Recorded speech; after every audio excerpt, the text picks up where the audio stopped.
Estamos de vuelta, mi gente. Muchísimas gracias por estar con nosotros. Charlie Mariotti Jr., Joan Almanzar y uno que debuta en radio, un amigo muy especial, un joven acuicioso, siempre una buena compañía, pero sobre todo siempre honesto, siempre leal y siempre claro y preclaro. Él es Oliver Restituyo. Hermano, bienvenido. Hola Charlie, buenas noches. A Joan Almanzar y Charlie Mariotti y a los radioescuchas. Muy buenas noches, hoy lunes. Arrancamos, ¿eh? Oliver está con nosotros y estará comentando los temas que siempre nosotros les traemos. Señores, por si no lo sabían, la semana pasada, el tribunal, ¿qué tribunal fue, Joan? El tribunal colegiado del de San Francisco de Macorís. De San Francisco de Macorís. Por petición del Ministerio Público, declaró en rebeldía a Quirinito. Oigan, eso puede sorprenderle a mucha gente. No fue que se dieron cuenta que Quirinito faltaba. Es que esta declaración lo que hace es que evita que los procesos penales prescriban. Entonces, cuando aparezca Quirinito, si aparece Quirinito, entonces van a poder someterlo y van a poder reencauzar las acusaciones en su contra. La realidad es que hace más de 5 años, como bien dice Oliver, que Quirinito desapareció, fue declarado muerto primero cuando estaba en prisión domiciliaria, que es que uno se llama a cuestionamiento. Declarado, salió muerto. Sí, ahí es que uno se llama a cuestionamientos con el problema endémico, como dijo un representante norteamericano de la prisión preventiva en República Dominicana, que buscaba a Quirinito en su casa. Bueno, mire, yo quisiera iniciar este comentario explicándole a la audiencia básicamente por qué en el aspecto técnico se necesita que haya una declaratoria de rebeldía sobre una persona que hace apenas un año todo el mundo lo entendía muerto. No se trata de que esta persona vuelve al mundo de los vivos, sino que como ya parece haber información que da cuenta de que esta muerte fue fingida, necesita el Ministerio Público imputar o que el tribunal declare una conducta negligente en contra del imputado, en este caso la rebeldía, con la finalidad de que no se calcule en su contra o en contra del mismo proceso el plazo de 4 años que prescribe el artículo 148 del Código Procesal Penal para la extinción de los procesos penales. A raíz de la modificación del Código Procesal Penal, que tanto se discutió en la República Dominicana, en su artículo 148 se estableció que la duración máxima de todo proceso penal es de 3 años. Vino la jurisprudencia de casi unívoca, ¿no?, de todos los grados de jurisdicción, y decía que este plazo empieza a correr a partir de que contra el imputado se imponen medidas restrictivas de libertad o que de alguna manera restringan los derechos. Se habla de derecho al libre tránsito, inclusive cuando se habla de un impedimento de salida o... Pues será impedimento de entrada que le van a poner a Quirinito. Bueno, en el caso de Quirinito tendría que ser de entrada, ¿no? Porque... Pero una pregunta, ¿no hay más nadie que tuvo que ver con que él saliera muerto? Bueno... Hasta el sol de hoy no sabemos. A él lo declaran en rebeldía, pero alguien tuvo que ver. Pero, y a Quirinito lo condenaron por asesinato, fue. A Quirinito no lo condenaron por lindo, por tráfico de influencia. Pero de eso ni hablar. Y cuando dejamos las bases sentadas de este tema, ¿no? De como bien dice Oliver, bueno, pero la declaratoria fue una inventiva de un único ejecutor. Él solo. Claro que no. Aquí tiene que haber el concurso de oficiales del Estado Civil, de médicos legistas, de todo ese andamiaje gubernamental que interviene. Posiblemente todo el vivo tiene que ver con ese muerto. Esa sería la forma más clara de resumir. Todo el vivo tiene que ver con ese supuesto muerto, que ahora cargará con una rebeldía y que, bueno, pues no debe volver al país, porque sería una de las formas en que se le capture. Pero dicho esto, entonces, nosotros vamos a saltar a un tema que tiene mucho que ver, inclusive con lo que iniciábamos hablando. ¿Qué está pasando con la prisión preventiva en la República Dominicana? ¿Por qué miembros de la Cámara Baja del Congreso de los Estados Unidos ponen a circular versiones que procuran que el Departamento de Estado requiera a los organismos de la República Dominicana una explicación del por qué se utiliza como regla la imposición de prisión preventiva en la República Dominicana?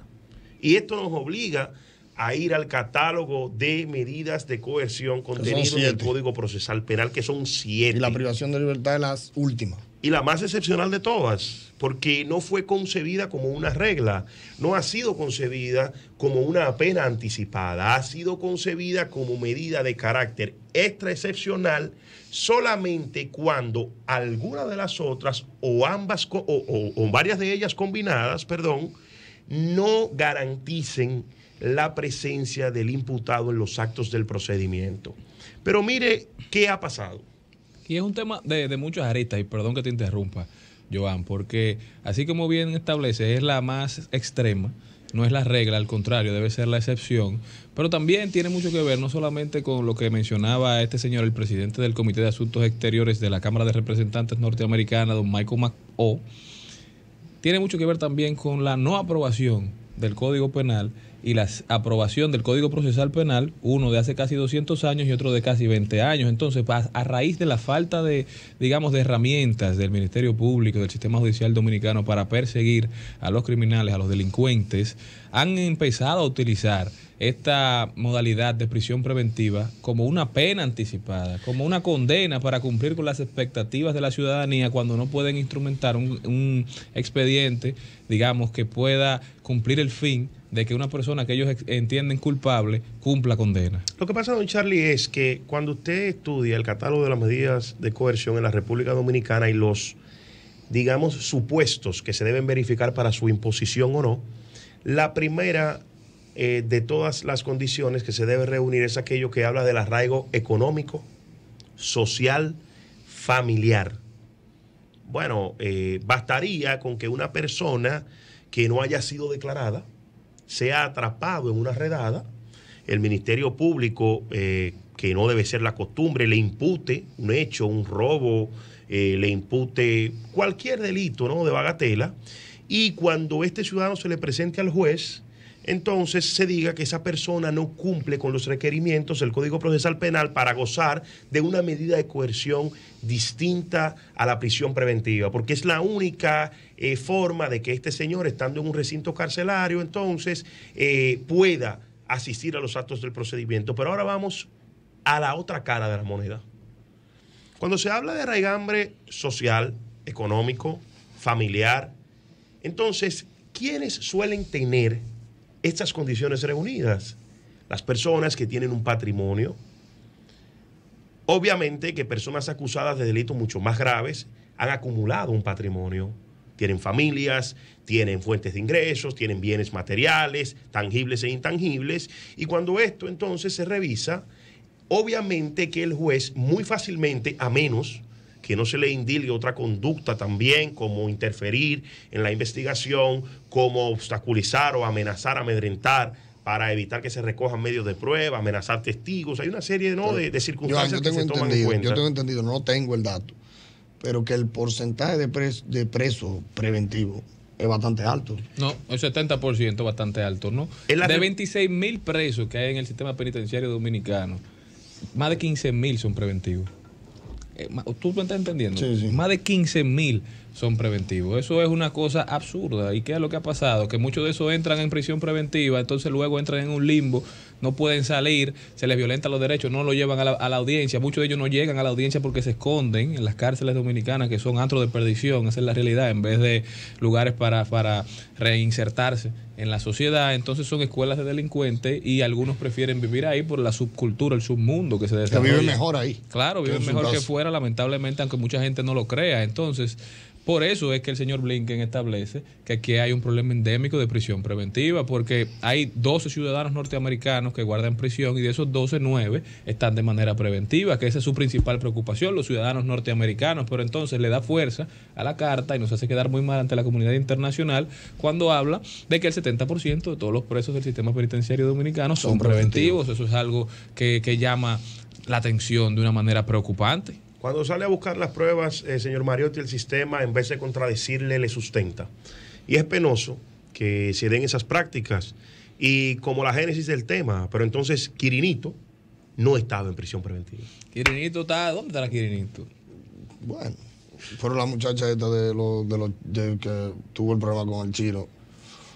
Anduvo eso es otra. medio mundo.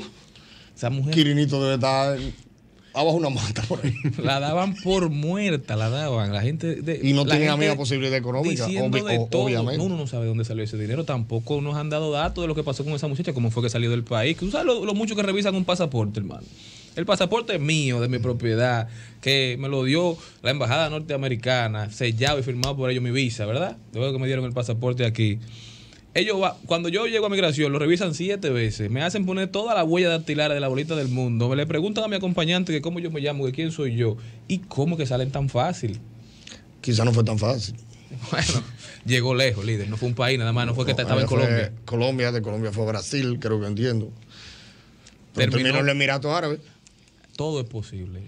Esto ni van Inter, todas las posibilidades. La realidad es que entonces, aquí hay un tema que no tiene ninguna posibilidad. ¿Dónde cree uno que no tiene ninguna posibilidad? Bueno, volvemos al tema que mencionaba Joan al principio. Todo el vivo tiene que ver con ese supuesto muerto. Eso fue lo que yo dije.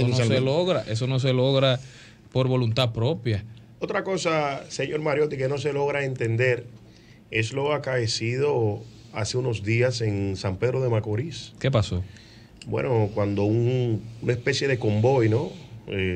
Cual si se tratara de una película, traslada a un sujeto alias La Pluma. Desde La Victoria. Se traslada a una audiencia en San Pedro de Macorís, en una unidad, ¿no? Que más bien parece un transporte escolar. Una Hilux, sin ningún tipo de seguridad. Vehículo no especializado, sin ningún tipo de seguridad.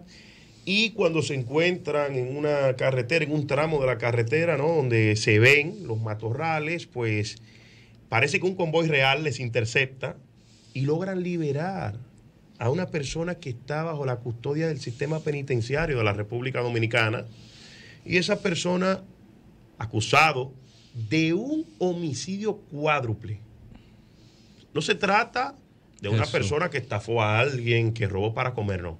Una persona que lo mínimo que se espera es que se le traslade. Diría Carlos Alcántara, un criminal. Criminal. Lo mínimo que espera esta sociedad, o lo mínimo que se le puede ofrecer a esta sociedad, es que esa persona se traslade como se trasladan personas que se le acusa de corrupción de cuello blanco, que no representan ninguna peligrosidad y que se utilizan recursos infinitos para una unidad de traslado de alto riesgo. Se le ponen chalecos antibalas, se le ponen cascos, personas que tienen que trasladarse prácticamente corriendo. Pueden sufrir una caída, no. Esas personas se trasladan así porque eso es un traslado para que lo vea todo el mundo. Mediático totalmente. Mediático totalmente. Esta persona, acusada de un homicidio cuádruple, bueno, pues lo trasladan a su antojo, con escasas medidas de seguridad, y si las había, fueron vulneradas por un grupo de delincuentes que, cual si se tratara de una película, interceptan un traslado de un prisionero de alto riesgo y lo liberan. Una locura. Yo no sé si tiene algún blindaje o alguna seguridad, pero en el video se ven muchísimos tiros. O sea, que hubo un enfrentamiento de disparos. Por lo menos de un lado. Yo no sé desde el otro lado. La realidad es que siempre hay oscuridad sobre estos temas, pero yo creo que nosotros tenemos que ser mejores como sociedad, tenemos que ser mejores como instituciones del orden, porque la realidad es que esto deja mucho que desear. Esa persona, no hay ninguna justificación para que estuviese siendo transportada de la manera en que lo estaba haciendo, y eso lamentablemente es el pan nuestro de cada día. No son uno ni dos los delincuentes que tienen los medios económicos y que los transportes se convierten en días de paseo. Algunos hacen paradas incluso en restaurantes preferidos. Una pregunta, Joan, perdóname. ¿Y por qué eso? O sea, que está en La Victoria recluido y lo llevan a San Pedro a la audiencia. Es muy simple. Cuando usted es sentenciado por un delito, sea preventivamente o sea ya condenado, el sistema de donde se guarda la prisión es muy variable. Usted no necesariamente purga su condena en el lugar donde cometieron los hechos. Esta persona puede haber tenido un problema de relevancia judicial cuya jurisdicción le corresponde a San Pedro de Macorís. Sin embargo, él pudiera alegar inclusive razones de índole de seguridad personal para decir: que en esa cárcel de San Pedro de Macorís no está seguro, que allí se encuentran familiares de las víctimas, que él prefiere irse al sistema de la Victoria. Y digamos que muchas veces los jueces, cuando lo logran convencer, pueden acceder a una petición como esta. Inclusive hay reos, personas que se encuentran en procesos, que piden que se le mande del sistema nuevo, que se supone tiene mejores características, al sistema viejo. ¿Y por qué será? Bueno, sería para comprar privilegios en principio. Entiende ¿no? uno, quizás no. Entiende uno, a lo mejor no, a lo mejor es la costumbre del hacinamiento y a estar, digamos, con algún que otro compañero de andanzas que ya fue primero que ellos. Pero ese es el tema, básicamente. El tema es que estas personas, no solamente el juez lo puede hacer, luego de encontrarse bajo el cuidado del sistema penitenciario, que vuelve, digamos, a la custodia de la Procuraduría General de la República a través de su Dirección General de Prisiones, pues hay un proceso de traslados por conveniencia. Muchas veces esas personas siguen con sus andanzas delincuenciales dentro de los recintos carcelarios, 100%. Se separan bandas y hay personas que en un año, bueno, pues andan el 60% de las cárceles de la República Dominicana, y eso no solamente es aquí, hay que decir la verdad. Hay un proceso, ¿no?, de desarticulación de bandas, de separar las personas que delinquen juntos, y esa mecánica se da. Se ha dado una clase de derecho aquí. Estamos con don Joan Almanzar, Oliver Restituyo, Charly Mariotti Jr. Yo creo que era necesario, porque aquí pasan cosas y a veces uno no se toma el tiempo de explicarlas, y siempre es bueno tener conversaciones que ilustren, que vengan a arrojar datos, información verdadera y severa de los acontecimientos que pasan aquí en República Dominicana. Pero luego de esta clase magistral, ahora vamos a entrar un poquito en política, un tema que le gusta mucho a todos nuestros oyentes, ya nos lo estaban pidiendo. El presidente arrancó su carrera para hacerse con la reelección, para repostularse, para hacerse con la candidatura a la presidencia del Partido Revolucionario Moderno, hoy partido de gobierno, luego de que por mucho tiempo nos mantuvo en ascuas, ¿verdad? No sabíamos qué era lo que iba a pasar. Supuestamente decían que no querían, que la familia no quería. Aparentemente doña Raquel ya se convenció, salió ahí con beso y todo la doña. Pero se convenció y se montó en la actuación. Sí, sí, también. Y estaba también doña Carolina, que también nos mantuvo por un tiempo a la expectativa, sin saber qué iba a pasar. Aparentemente ya se decidió. Y así como el presidente, así como doña Carolina, así como muchas personas del partido de gobierno han ido tomando decisiones luego de que nos tenían esperando qué iba a pasar, quiénes serían los miembros que iban a acompañar al presidente en este esfuerzo por hacerse primero con la candidatura y luego, bueno, por mantenerse en el poder, por perpetuarse en el poder. Así también nos dicen que desde la oposición se están fraguando grandes acuerdos, que desde el viernes, posiblemente, hoy es lunes, ¿verdad?, pero que posiblemente desde el viernes se empiecen a hacer anuncios que van a impactar drásticamente el panorama político dominicano de manera muy, muy, muy positiva. Joan, ¿qué te pareció el discurso? ¿Qué te pareció la salida del presidente del Palacio Nacional hacia los polideportivos? Yo quiero primero, señor Mariotti, recordar, el señor Restituyo, que hoy contamos con su grata presencia aquí, que en nuestra última intervención, el pasado lunes en ese programa, nosotros decíamos que cómo el presidente de la República iba a dividir sus funciones oficiales de sus funciones de candidato a repetir a la misma posición. Bueno, sale el presidente de la República, según nuestra percepción, nuestra opinión, motivado por este anuncio de la alianza, que si bien es cierto, se ha querido denostar, o se le ha querido minimizar importancia, sí está teniendo una incidencia muy certera y fuerte en lo que tiene que ver con el aceleramiento de la agenda del candidato o precandidato presidencial por el Partido Revolucionario Moderno, el presidente de la República, Luis Abinader. Bueno, se llega... Vamos a un escenario, el escenario elegido para iniciar todo esto fue Santo Domingo Oeste. Allí, en un estadio de béisbol, se monta un techo, parece que para cumplir con aquella disposición de la Junta Central Electoral que dice que solamente se pueden hacer eventos proselitistas bajo techo. Se simula un techo con una carpa y allí sube un presidente de la República o el candidato a repetir la misma posición por el PRM, a hacer nuevamente promesas. La verdad que, presidente Abinader, yo no esperaba que el discurso con el cual se busca una repostulación sea con promesas. Decía él muy específicamente que Pantoja necesitaba un hospital y tendrá el hospital. Al parecer, quien está gobernando en la actualidad y quien lo ha hecho por 3 años no es el mismo que promete un hospital 3 años después de manejar el presupuesto de la nación. Y se sigue con la idea de que bastaría con hacer entender que el pasado era lo malo, que el pasado era oscuro y que eso representa corrupción. Y que lo que representa ahora es el nuevo despertar, la nueva política, y eso solamente lo encarna el PRM y Luis Abinader. Mira, tú sabes que yo siempre digo, y lo repito, que decía Joseph Goebbels, jefe de propaganda nazi, que una mentira convertida en verdad muchas veces, una mentira repetida 1000 veces se convierte en verdad, y que mientras más grande la mentira, mucho mejor, porque menos gente se atreverá a dudarla. Y Goebbels, que si bien es cierto no era un personaje digno de admiración, es un personaje digno de estudio, pero tenía mucha razón, y yo creo que el PRM ha manejado esos años. Ya sí, no, pero el PRM ha manejado muy bien la percepción a base de un discurso creado, promovido y pagado.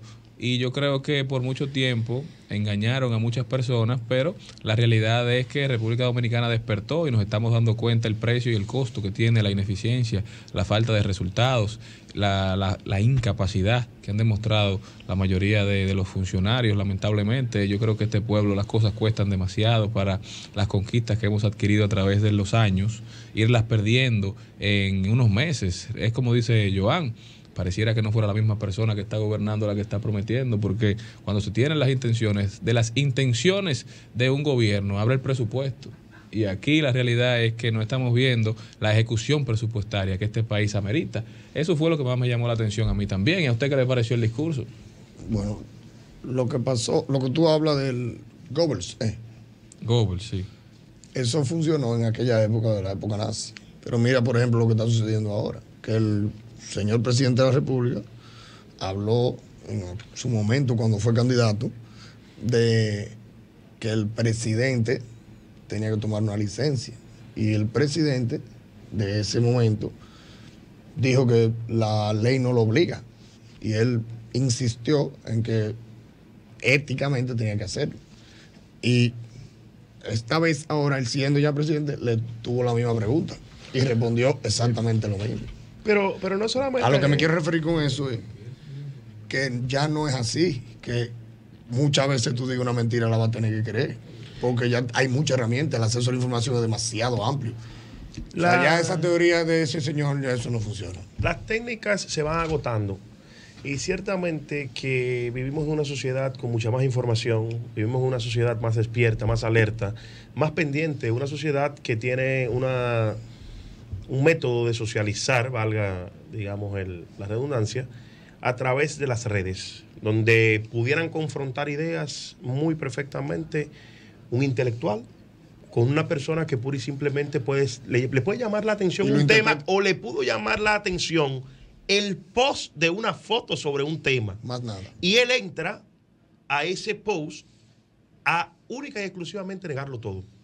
Y él dice, nada de lo que están diciendo aquí es así, y yo soy un ciudadano, y si tú me dices que yo soy un analfabeta, bueno, pues tú eres una persona que discriminas, un intolerante, tú eres una persona que te aprovechas de tus condiciones, de tus cualidades para avasallar a los otros. Porque ahora vivimos en la sociedad donde todo es pecado, en la sociedad de lo que es políticamente incorrecto, y donde a veces estas figuras se escudan en la ignorancia, se escudan en la falta de conocimiento, para de allí construir una patente de corso para decirle de todo a todo el mundo, sin que eso importe. Y sin consecuencias. Sin ninguna consecuencia, porque no estamos nosotros en esta sociedad teniendo consecuencias para las cosas verdaderamente mal hechas.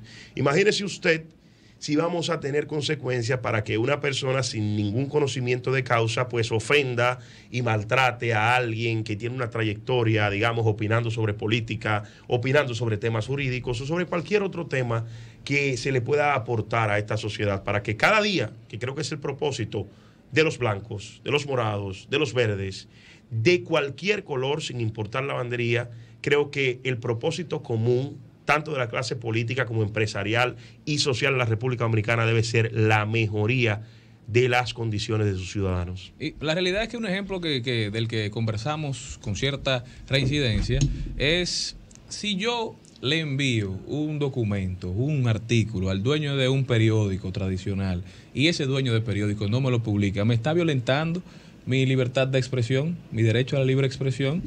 Es un medio privado, no me le está violentando, no tiene la obligación de publicar lo que yo le envíe.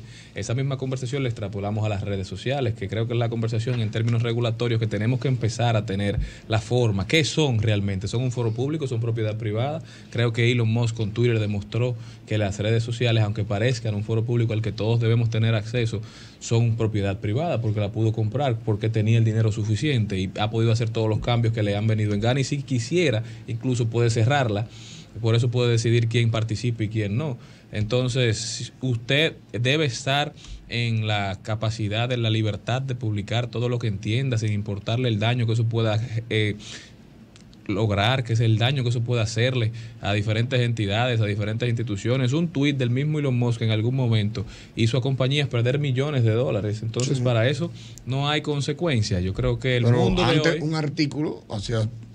Sí, lo que pasa es que antes las compañías, los periódicos tenían edición. Antes los periódicos tenían a que la persona que escribía el artículo se hiciera responsable de lo que decía. Entonces, antes la información se manejaba de una forma quizás más transparente, aunque ciertamente siempre han habido manipuladores y manipulaciones, pero ahora eso se ha multiplicado y nosotros seguimos con la regulación de un mundo de papel cuando estamos viviendo un mundo digital, y yo creo que eso es el cambio que tenemos que empezar a hacer y que la conversación que debemos tener desde el primer poder del Estado. Señores, no se me van de ahí, que en breve regresamos con ¿Qué tenemos? Estamos aquí en ¿Qué tenemos radio?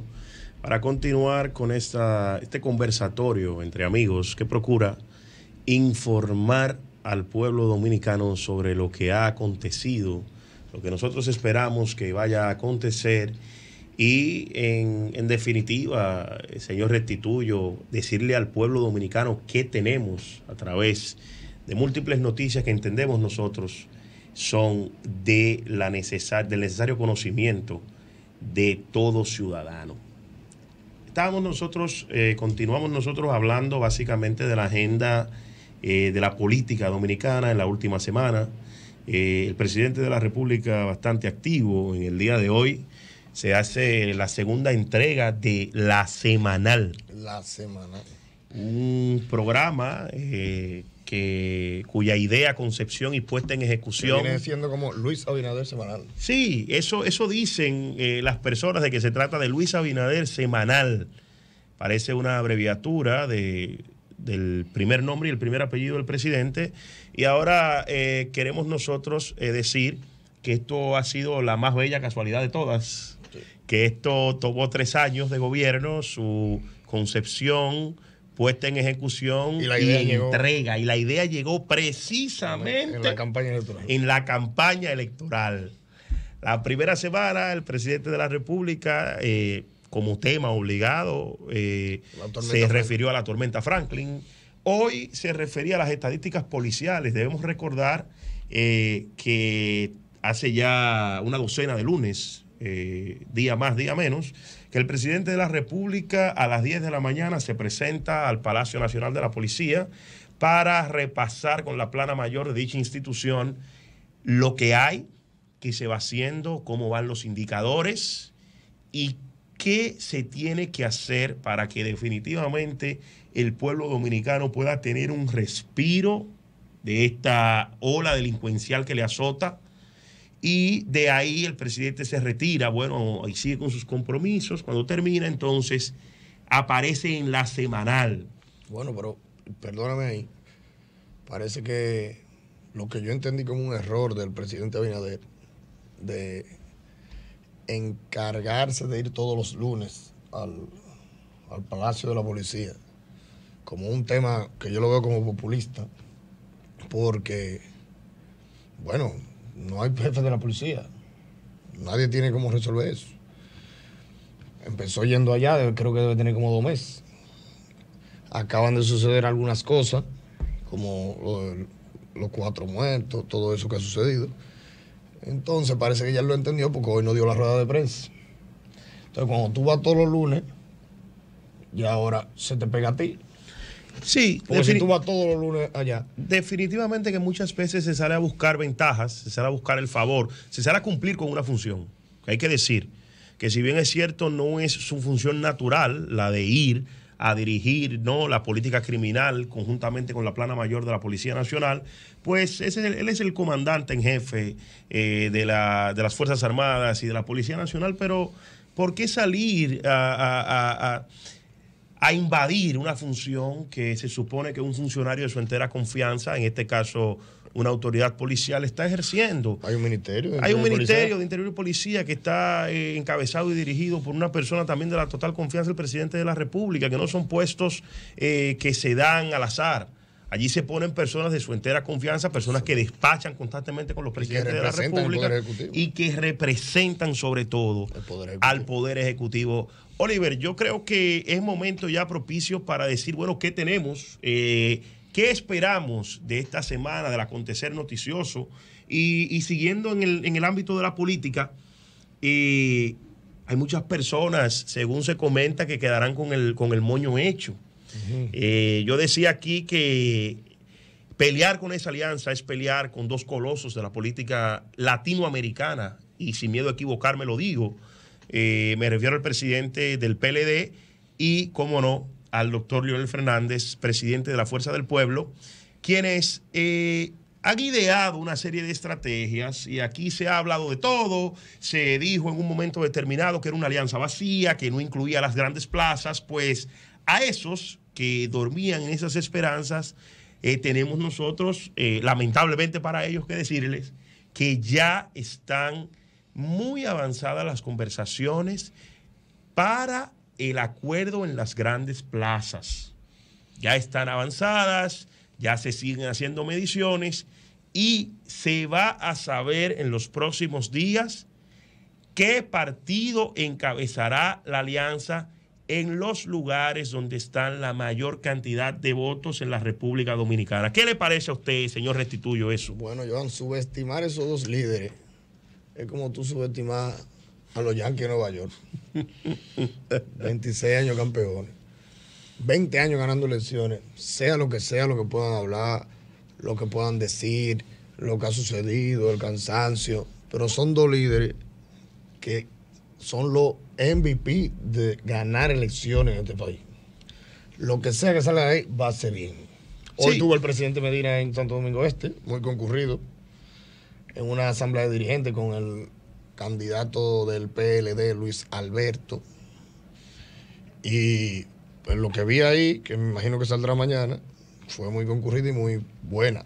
Pero ese candidato, Luis Alberto, será un candidato con mucha presencia en la boleta electoral.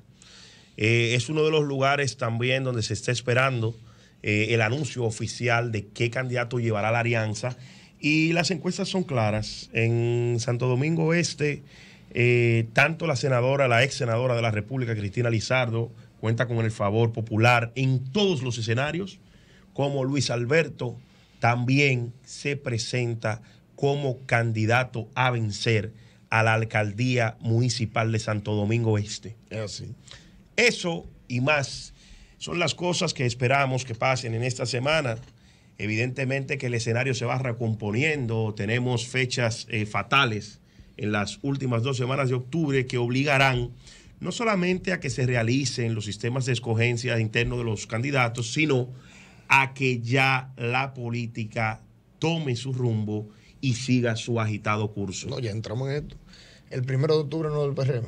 1 de octubre. 1 de octubre. Escuchamos en este mismo medio, en un programa hermano, la participación de Guido Gómez Mazara, quien insiste con el presidente de la República en que sea tan demócrata como en el año 2020 y que acuda al llamado de los debates, al debate de las ideas, y que se exponga, ¿no?, frente a lo mismo. A él se le está pidiendo, frente a sus compañeros, se le está pidiendo, señor Restituyo, exactamente lo mismo que él le pedía al otrora presidente de la República, al otrora candidato del partido oficialista. Eso es lo que se le está pidiendo. Se le está pidiendo que 3 años después se pueda tener la integridad, se pueda tener la honestidad, para utilizar la palabra que ha sido el buque insignia con el cual se pretende montar la reelección, porque al parecer hay que seguir prometiendo, porque obra de gobierno no hay visible. Y yo estoy de acuerdo con los debates. Aquí hay un tema que siempre se habla de que el que está arriba no tiene que hablar con el que está abajo. Pero yo entiendo que debemos, nosotros como jóvenes, propulsar el tema de los debates. Porque en las sociedades desarrolladas, y nosotros que estamos en vía de desarrollo, debemos apostar por eso. Pero no solamente, señor Restituyo, apostar al debate. En las sociedades norteamericanas, por ejemplo, por citar alguna, se arman unos debates encarnizados, debates de muchas pasiones, donde inclusive se llegan a tocar temas que, digamos, personales, ¿no? Vemos ahora mismo lo que está pasando con Donald Trump. Sin embargo, Donald Trump y Joe Biden siguen siendo punteros, respectivamente, para liderar o para ser candidatos, respectivamente, de sus partidos.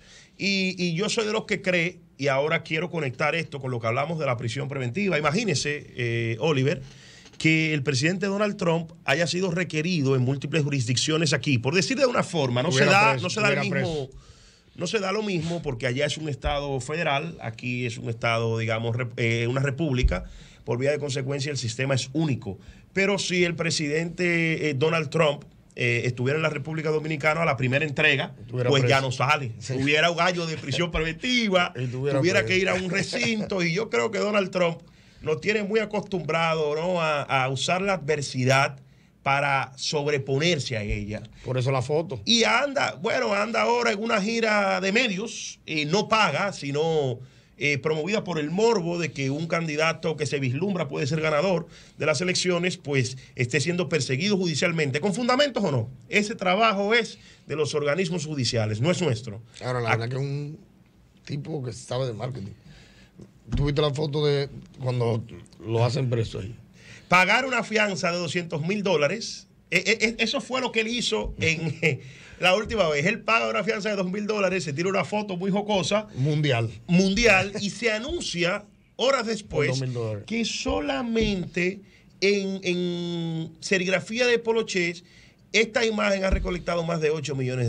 Señores, gracias nuevamente por el favor de su sintonía.